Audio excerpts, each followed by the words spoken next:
ஓம் Saravanabhava.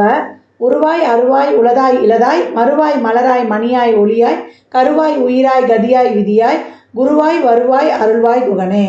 Astro TV அன்பர்கள் அனைவருக்கும் ஆர்த்திய சொர்ணலட்சுமியின் அன்பான வணக்கங்கள். இந்த பதிவு ஆவணி மாதம் நடைபெறவிருக்கும் பொதுவான பலன்களை ராசி பலனாக காணவிருக்கிறோம். இந்த மாதம் குலதெய்வ வழிபாடு செய்வது ரொம்ப சிறப்பு. பூர்வ புண்ணிய ஸ்தானம் சிறப்பாக ஆக்டிவேட் ஆகிடும். ஏன்னா காலச்சக்கரத்தின் 5ஆம் அதிபதி சூரியன் இங்கே ஆட்சி நிலையை பெற்றிருக்கிறாரு. அதே போல் லாபாதிபதியும் ஆட்சி நிலையை பெற்றிருக்கிறாரு. இந்த காலகட்டம் நிறைய தான தர்மங்கள், இறை வழிபாடுகள், பெரியவர்களை மதிக்கும் பொழுது இந்த சூரியன் சனி தொடர்புலாம் பெரியவங்களை மதிக்கணுன்றதை நம்மளுக்கு கற்றுக் கொடுக்குறாங்க. அந்த மாதிரி தாய் தகப்பன் பெற்றோரை, அதே போல் நம்மளுடைய குடும்ப உறவுகளை கலத்துறதுக்கிட்டலாம் நம்ம ஒரு நல்லா பயணிக்கணும். ஒரு சண்டை சச்சரவுலாம் இல்லாமல் விட்டு கொடுத்து போகும்பொழுது ரொம்ப சிறப்பாக இருக்கின்றது. பதிவில் தெளிவாக இருக்குது. இந்த மாதம் ஆவணி மாதத்தில் குலதெய்வ வழிபாட்டையும் சூரிய வழிபாடையும் மேற்கொள்ளும்பொழுது முதல் தன்னம்பிக்கை தைரியம் வந்துடும் அப்படின்னு சொல்லலாம். பதிவை பொறுமையாக முழுமையாக கேளுங்க. நிறைய இறை வழிபாடுகள்லாம் இந்த மாதத்தை ஒவ்வொரு ராசிக்காரருக்கும் தனியான வழிபாடுகள் சொல்லியிருக்குது, பரிகாரமும் சொல்லியிருக்குது.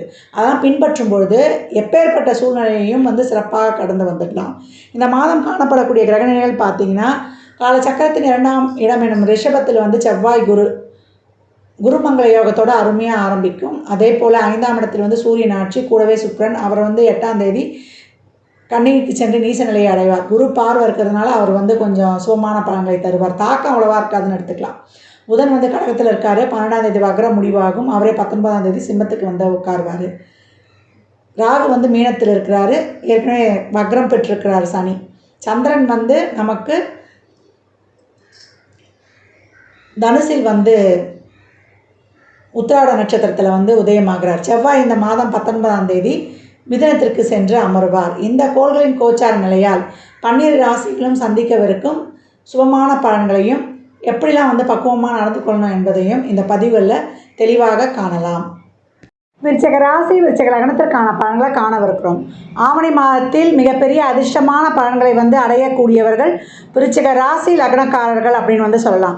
ஏன்னா செவ்வாய் குரு உங்களை பொறுத்த வரைக்கும் நிறைய நன்மையை செய்யக்கூடிய ராசி அதிபதியோட மிக சுபரான உங்களுடைய ராசி லக்னத்துக்கு சுபர் குரு அந்த இணைவு 7ஆம் இடத்தில், அது உங்கள் ராசியை பார்த்து வலுப்படுத்தி கொண்டிருக்குது. எதிர்பாராத அதிர்ஷ்டம், திடீர் பண வரவு, தொழில்களில் ஒரு திடீர் மேன்மை, இதெல்லாம் இந்த மாதம் ரொம்ப அருமையாக அடையக்கூடியவர்கள் அப்படின்னு சொல்லலாம். தொழிலில் ஒரு நல்ல ஒரு பொசிஷனு, உங்களை விட்டு அந்த ஃபீல்டில் அடிச்சுக்கிறதுக்கு ஆளே கிடையாதுன்னு சொல்லக்கூடிய அளவுக்கு தொழில், உத்தியோகம், பிஸ்னஸ் இதிலெல்லாம் மேன்மை அப்படின்னு சொல்லலாம். தன வருவாய் ரொம்ப சிறப்பாக இருக்கும். இந்த காலகட்டம் உங்களுடைய தன வருவாய் நீங்கள் எதிர்பார்க்காத அளவுக்கு ஒரு சிறப்பான தன வருவாயை எதிர்நோக்கக்கூடியவர்கள் அப்படின்னு சொல்லலாம். வெளிநாட்டு வேலை வாய்ப்பிலிருந்து அதில் இருக்கக்கூடிய ஒரு பாஸ்போர்ட் விசாலாம் சிக்கல்லாம் இருந்ததுன்னா இனி இந்த மாதம் உங்களுக்கு அதெல்லாம் தீர்ந்து உங்கள் கைக்கெல்லாம் கிடைக்கப்படுவதெல்லாம் ரொம்ப அருமையாகவே இருக்கும் அப்படின்னு சொல்லலாம். உங்களுக்கு மாணவர்களை பொறுத்த வரைக்கும் இந்த மாதம் ரொம்ப அருமை. உங்களுக்கு பிற்பகுதியில் பார்த்தீங்கன்னா சூரிய புதன் 10ஆம் இடத்துல புத ஆதித்ய யோகன் சொல்லிடலாம். அந்த அளவுக்கு ரொம்ப ஒரு அருமையான கிரக சேர்க்கை. மாத ஆரம்பத்தில் சுக்கிரனோடையும் இணைந்திருப்பார். தொழிலுக்காக ஒரு வெளி பயணங்களால் ஒரு லாபம் இதெல்லாம் அடையும். அதேமாதிரி தொழிலுக்காக வெளிநாட்டு கல்விக்காக போகிறது, ஒரு பேங்க்கில் லோன் கிடைக்கிறது, இதெல்லாம் உங்களுக்கு ரொம்ப சிறப்பாகவே இருக்கும் அப்படின்னு சொல்லலாம். சுப பேச்சுவார்த்தைகள், சுப நிகழ்வுகள் கண்டிப்பாக இந்த காலகட்டம் விருச்சிக ராசி லக்னத்துக்கு கல்யாணம் சுப முகூர்த்த தேதி உங்களுக்கு எழுதிடணும் அப்படின்னு சொல்லலாம். அந்தளவுக்கு ரொம்ப அருமையாக இருக்கும். உங்கள் முயற்சி போட்டிங்கன்னா இந்த காலகட்டம் உங்களுக்கு அருமையான ஒரு திருமண வாய்ப்பு உங்களுக்கு நடக்குது அப்படின்னு சொல்லலாம். இப்போ நிறைய திருமணம் தடையாகுது, 30 வயது, இப்போ திருமணம் நடக்கிறதே லேட்டு, 30 வயதுக்கு மேலே எனக்கு திருமணம் தடையாகுது அப்படின்றவங்கலாம் வெள்ளிக்கிழமையில் நம்ம ஒரு தலைவாழையில் எடை போட்டு அதில் இனிப்போடு நம்ம காலை உணவை அருந்தி கொண்டு வரும்பொழுது இந்த திருமண தடைகள் நீங்கி உங்களுக்கு விரைவில் திருமணம் நடைபெறும். இதுதான் டிப்ஸு இப்போ விருச்சிக ராசிக்கு. ஏன்னா நாள்பட்டு இந்த திருமண தடையெல்லாம் இருக்கிறவங்கெல்லாம் இதை அருமையாக பயன்படுத்தி வாழ்வில் வெற்றியை காணணும் அப்படின்னு சொல்லியாச்சு.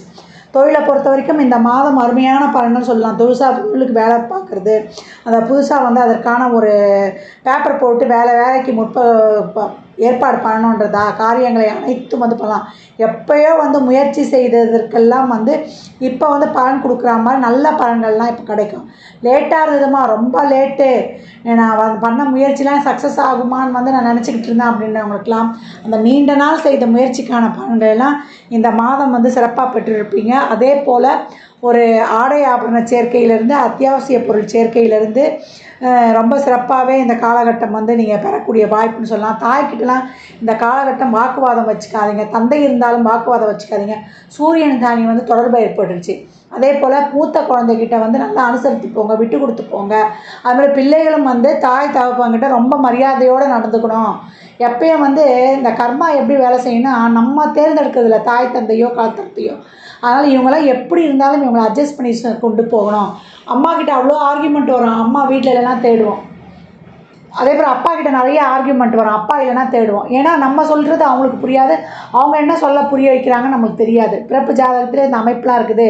அப்போ கோச்சாரத்துலேயே இந்த அமைப்பு வருதுன்னா ரொம்ப கவனமாக இந்த மாதம் வந்து இந்த ஈகோ பார்க்காதீங்க, இந்த ஆர்கியூமெண்ட் வச்சுக்காதீங்க. விட்டு கொடுப்பவர் வாழ்க்கை வந்து என்றைக்கும் கெட்டு போவதில்லை அப்படின்னு வந்து சொல்லியாச்சு. நல்ல மனைவி வழியில் ஒரு நல்ல ஒரு அதிர்ஷ்டமான வாய்ப்பு, நல்ல வந்து தொழில் மேன்மை, சமுதாயத்தில் உங்களுக்கான ஒரு நல்ல அங்கீகாரம், பதவி உயர்வு, ஊதிய உயர்வுடன் கூடிய உத்தியோக உயர்வு, இதெல்லாம் வந்து ரொம்ப சிறப்பாகவே இருக்குது விருச்சிகத்துக்கு அப்படின்னு வந்து சொல்லலாம். உடல் ஆரோக்கியத்தில் மட்டும் கொஞ்சம் நிறைய கவனம் எடுத்துக்கோங்க. அதே போல் உறவுகள்கிட்ட வந்து ரொம்ப வார்த்தையை கொடுத்துடாதீங்க. ஏன்னா மாத பிற்பகுதியில் 2 வாரம் கழிச்சு 8ஆம் இடத்துக்கு போயிடுவார். உங்கள் வார்த்தை தான் கொல்லும். ஒரு சொல் வெல்லும், ஒரு சொல் கொல்லும். விருச்சிகம் வந்து என்ன பண்ணால் செஞ்சுட்டு அதை சொல்லி சொல்லி காட்டும், மற்றவங்களை அதை சொல்லணும்னு எதிர்பார்க்கும். அதை மட்டும் தயவு செய்து நீங்கள் வந்து குறைத்து கொள்ளுங்கள். செய்கிறது பெரிய விஷயம் இல்லை, அதை சொல்லி காட்டுறது ரொம்ப வந்து அது தேவையில்லாத விஷயம் அப்படின்னு நினைக்கிறேன் விருச்சிகத்தை பொறுத்த வரைக்கும். இந்த காலகட்டம் தொழில் செய்கிற இடங்கள்லாம் மேலதிகாரிகள் உடன் பணிபுரியவர்கள் எல்லாம் கொஞ்சம் அனுசரித்து செல்லுங்க. கொஞ்சம் கீழ்ப்படிந்து கொஞ்சம் நடத்துக்கோங்க. கோபத்தை வந்து கட்டுப்படுத்திக்கோங்க. அதே போல் பணம் கொடுக்கல் வாங்கல், வாய் வார்த்தை, ஜாமீன் போன்ற விஷயங்களிலும் கொஞ்சம் கவனம் தேவை அப்படின்னு வந்து சொல்லியாச்சு. இந்த காலகட்டம் யார்கிட்டையும் எதுவும் எதிர்பார்க்காதீங்க. நான் உங்கள் கடமையை செய்கிறோன்ட்டு போயிடுங்கன்னா இந்த நன்றியெல்லாம் திருப்பி எதிர்பார்த்து அந்த இடத்துல மனசோர்வுலாம் ஒரு சிலருக்கு ஏற்படும். தசாபுத்திலாம் சிறப்பாக இல்லாதவங்களுக்குலாம் இந்த மனசோர்வு கொஞ்சம் ஏற்பட்டுடும். அதை மட்டும் வந்து கொஞ்சம் தவிர்த்து கொள்ளுங்கள். வண்டி வாகனங்கள், இரவு நேர பயணங்களை கொஞ்சம் கவனம் வேண்டும். சகோதர சகோதரிகள்கிட்ட மாத பிற்பகுதியில் கொஞ்சம் அனுசரித்து போயிடுங்க. தேவையில்லாத பிரச்சனைகள் வரும். கணவன் மனைவியும் வாக்குவாதம்லாம் வச்சுக்காதீங்க மாத பிற்பகுதியிலன்னு சொல்லியாச்சு. இந்த காலகட்டம் வந்து நீங்கள் எடுக்கக்கூடிய முயற்சிகள், போடக்கூடிய அனைத்து விதமான நல்ல முயற்சிகள், சுப முயற்சிகள்லாம் மாத முற்பகுதியில் போட்டுடுங்க. உங்களுக்கு அதற்கெல்லாம் அப்படியே கை மேலே பலன் வந்து கிடைக்கும். மாத பிற்பகுதியிலே நடக்கும். நீங்கள் வந்து கொஞ்சம் ஒரு எமோஷ்னலாகவோ வந்து தேவையில்லாமல் உணர்ச்சி வசப்பட்டீங்கன்னா, கோவம்லாம் பட்டுட்டிங்கன்னா அந்த உங்களாலே அந்த காரியம் சிதறி போயிடும். அதுக்கு தான் நீங்கள் ஏதாவது ஒரு நல்ல விஷயம்லாம் பண்ணுறோம் செய்கிறோன்னா, யார்கிட்டையாவது ஒரு ஆலோசனைலாம் கேட்கணுன்னா மாத முற்பகுதியில் வச்சுக்கோங்க. மாத பிற்பகுதியில் ரொம்ப அமைதியாக காமாக போயிட்டு நல்ல பலன் நடக்கும். நீங்களே எதுவும் முயற்சி செய்ய வேண்டாம். நடக்கிற பலன்களை அப்படியே வந்து ரிசீவ் பண்ணிவிட்டு போயிடுங்க. ஏன்னா உங்களுக்கு குருவானவர் உங்களுக்கு வந்து நல்ல ஒரு சுப ஒளியை வந்து பாய்ச்சி கொண்டிருக்கிறார். இப்போ எவ்வளோ பிரச்சனை வந்தாலும் அந்த பிரச்சனையிலேருந்து தீர்ந்து வெளிவருவதற்கு ஒரு உதவியை வந்து அவர் காட்டு கொண்டிருக்கிறார். யார் மூலியமாவது உங்களுக்கு ஒரு உதவி கிடைச்சிரும், ஒரு வழி கிடைச்சிரும். அரசு துறை சம்மந்தப்பட்ட விஷயங்களில் நல்ல பலன்கள்லாம் வந்து கிடைக்கக்கூடிய காலம் அப்படின்னு வந்து சொல்லியாச்சு. இது வரைக்கும் வழக்குகள் எல்லாம் ஒரு பிரச்சனை இருந்தது, எங்களுக்கு வந்து நிறைய இந்த வெளிநாட்டு வேலைக்கான முயற்சி பண்ணதெல்லாம் தடை இருந்ததுக்கெல்லாம் பிற்பகுதியில் உங்களுக்கு அதிலேருந்து ஒரு நல்ல ஒரு பெனிஃபிட்டான பலன்கள்லாம் வந்துடும். தொழிலில் மிகப்பெரிய ஒரு முன்னேற்றத்தையும் மாறுதலையும் ஒரு நிரந்தரமான ஒரு வருமானத்தையும் பெறக்கூடியவர்கள். அதனால் வந்து வேலைப்பளு அதிகமாக இருக்கும் அப்படின்னு வந்து சொல்லியாச்சு. வண்டி வாகனங்களை மட்டும் இப்போ இந்த இளைஞர்கள்லாம் இருப்பாங்க, அந்த வண்டியில் சாகசம் பண்ணுறது, இந்த பேக் வீலை வந்து அப்படியே தரையில் வச்சுட்டு ஃப்ரண்ட் வீலை மேலே தூக்குறது, இதெல்லாம் தூக்குனிங்கன்னா உங்கள் சர்க்கஸை வந்து ஹாஸ்பிட்டலில் பார்க்குற மாதிரி இருக்கும். அதில் மட்டும் கொஞ்சம் கவனமாக இருக்கும். சனியை ஏற்கனவே வக்ரமாக இருக்கிறார். உறவுகள்கிட்டையும் அதே போல் நம்ம உடல் ஆரோக்கியத்திலையும் இந்த காலகட்டம் கவனமாக இருக்கணும். நடைப்பயிற்சியை மேற்கொள்ளுங்க. நடைப்பயிற்சியை மேற்கொள்ள சனி வந்து பாசிட்டிவாக ஆக்டிவேட் ஆகிடுவார் அப்படின்னு வந்து சொல்லலாம். இந்த மாதம் வந்து நீங்கள் வந்து செய்யக்கூடிய உங்களுடைய எளிமையான ஒரு வழிபாடுன்னா, வியாழந்தோறும் சித்தர்களுடைய ஜீவசமாதியில் வந்து விபூதி அபிஷேகம் கொடுத்துட்டு வாங்க. சித்தர்களுடைய வழிபாடை பண்ணி கொண்டு வரும்பொழுது உங்களுக்கு ரொம்ப சிறப்பான பலன்கள் தரும் அப்படின்னு வந்து சொல்லலாம். உங்களுக்கு நல்ல ஒரு சிறப்பான தொழில் அமையலைங்க, எனக்கு ஒரு ஃபுல்ஃபில்லே இல்லை எனக்கு தொழிலில், எனக்கு பிடிச்ச மாதிரியே வேலை அமையலை அப்படின்றவங்கலாம் ஞாயிறு தோறும் விரதம் இருங்க. அந்த 10ன்ற தொழில் ஸ்தானம் உங்களுக்கு ரொம்ப சிறப்பாக அமைஞ்சிரும். உங்களுக்கான ஒரு அங்கீகாரம் கிடச்சிரும். உங்களுக்கு ஒரு ப்ரமோஷன் டிலே ஆகுதா, இதெல்லாம் ஞாயிற்றுக்கிழமையில் வந்து சூரிய பகவானுக்கு விரதம் இருந்து காலை மதியம் மாலை 3 வேளையும் ஆதித்யரியம் கேட்டு 2 தீபங்களை ஏற்றி வழிபட்டு வரும்பொழுது உங்களுக்கு நம்ம தொழில் ஸ்தானம் சிறப்பாக ஆக்டிவேட் ஆகிடும். சொந்த தொழிலாக இருந்தால் கூட ரொம்ப நல்லா இப்போ வந்து பலன்களை வந்து நீங்கள் எதிர்பார்க்கலாம் அப்படின்னு சொல்லியாச்சு. இந்த ஆவணி மாதத்தில் குலதெய்வ வழிபாடையும் செய்து கொள்ளணும். குலதெய்வம் தான் இப்போ உங்களுக்கு வந்து உங்களை பார்த்து உங்களை தற்காத்து கொண்டிருக்குது, உங்களை சுற்றி ஒரு ஆறா போட்டு. அதனால் குடும்பத்தோடு, அதுவும் குடும்பத்தோடு போய் குலதெய்வத்தை வழிபடணும். சூரிய வழிபாடெலாம் வந்து ஏன் வந்து பண்ணணும் அப்படின்னா, ஆன்ம பலத்தை வந்து அதிகமாக தந்துடும்.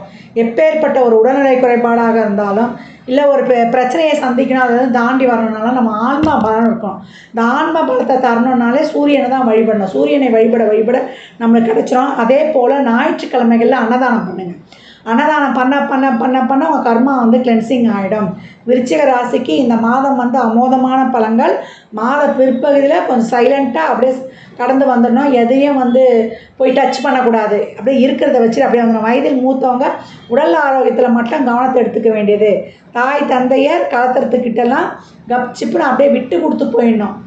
எந்த உறவுமே இருக்கும்போது விட்டு கொடுத்து போயிடணும். இல்லாத போது அவங்க இல்லையே நினச்சி வருத்தப்படக்கூடாது, ஃபீல் பண்ணக்கூடாது. அதுதான் வந்து நம்முடைய தாற்பயமே. நம்ம கர்மா தான் ஒவ்வொரு உறவையும் வந்து நமக்கு எடுத்துகிட்டு போய் ஜாயின் பண்ணுறது.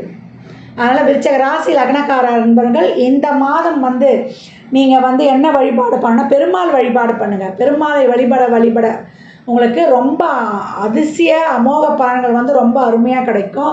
சிவ வழிபாடையும் வந்து செய்யுங்க. சிவ வழிபாடு முடிந்த போதெல்லாம் திருவண்ணாமலை கிரிவலம் செய்துட்டு வரும்போது அதிசயமான அமோகமான பலனை கண்கூடாக பார்க்கலாம். இந்த அர்த்தாஷ்டம சனி ஒன்றுமே இல்லாமல் ஓடியே போயிடும். இந்த மன அழுத்தத்துலேருந்து எல்லாமே என்னென்ன பிரச்சனைலாம் வருதோ எல்லாம் தவிடுபடி ஆகணும். சிவனை வந்து வணங்குவோரை வந்து சனீஸ்வர பகவான் ஓடி வந்து அவ்வளோ பலன்களை கொடுப்பான். சனி கொடுத்தால் தடுப்பவர் எவருன்ட்டோம். உங்களுக்கு 4 என்றதில் உட்காந்து சசயோகத்தை கொடுத்து கொண்டிருக்கிறார். நல்ல கௌரவம், பதவி, பேர்ப்புகள், அரசியல் செல்வாக்கு இதெல்லாம் கிடைக்கும். உங்கள் ஏரியாவில் உங்களுக்கான ஒரு அங்கீகாரம் எல்லாமே இந்த மாதம் நல்ல பலன்கள் அதிர்ஷ்டம் தரப்போகுதுன்னு சொல்லிட்டோம். அப்புறம் பிற்பகுதியில் சைலண்ட்டாக அப்படியே இருந்துடணும். நிறைய மாற்றுத்திறனாளிகளுக்கும் வயதானவர்களுக்கும் நிறைய அன்னதானம் பண்ணுங்கள். வாயில்லா ஜீவன்களுக்கும் பண்ணுங்கள்.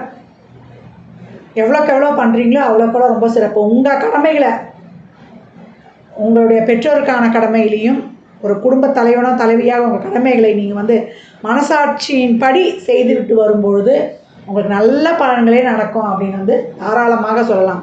ஆவணியில் அதிர்ஷ்டத்தை சந்திக்க போகிறவர்கள் நீங்கள். இந்த பலன்கள்லாம் கோள்களின் கோச்சார நகர்வை வைத்து சொல்லப்பட்டிருக்கு.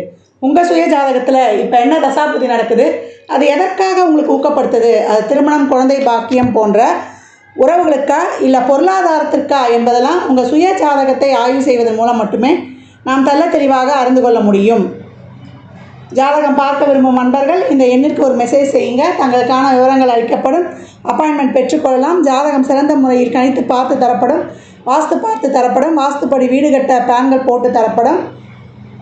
எண்ணியல் பார்க்கப்படும். நியூமராலஜி படி பிறந்த குழந்தைகளுக்கும் தொழிற்சாலைகளுக்கும் பெயர் வைத்து வாழ்வை வளமாக்கிக் கொள்ளலாம். சுப முகூர்த்த நாட்கள் குறித்து தரப்படும். அவரவர் சேவைக்கு உண்டான கட்டணத்தை செலுத்தி சிறப்பான சேவைகளை பெற்று வாழ்வை வளமாக்கிக் கொள்ளலாம். மற்றும் ஒரு சிறப்பான பதிவில் சந்திக்கும் வரை தங்களிடமிருந்து விடைபெற்றுக் கொள்வது ஆதித்ய சொர்ணலக்ஷ்மி. மிக்க நன்றிகள். வாழ்க வளமுடன். நற்பவி நற்செழி. இறை அருளால் அனைத்தும் நிறைவாகட்டும்.